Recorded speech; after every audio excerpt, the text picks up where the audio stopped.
ముగ్గెత్తున్నావా? నేను పిచ్చి పిచ్చి రాస్తున్నావు.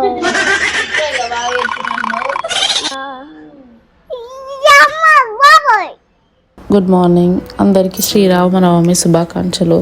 సో చూడండి గైస్, పొద్దున్నే వచ్చి నన్ను లేపుతున్నాను. నేను ఇంకా లేగట్లేనని క్యూట్గా వచ్చి మీద పడుకొని ఇంకా లేగలేదని వచ్చి లేపుతున్నాయి. ఇంకా చక్కచక్క లేసి ఇంట్లో పని చేసుకొని స్నానం చేసి వచ్చి కడప కడిగేసి ముగ్గు పెట్టేసుకున్నాను. ఈలోపు మా బాబు పిల్లలు వచ్చారు. చిన్న బాబు చూడండి ఎంత క్యూట్గా మాట్లాడుతుంది, మీరే వినండి ఒకసారి. పిచ్చి పిచ్చి రాస్తున్నావు.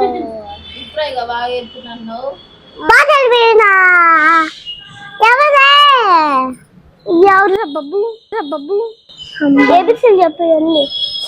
బాబాయ్ ఏబిసిలు చెప్పాను అంటే మా ఇంటికి వస్తున్నారు.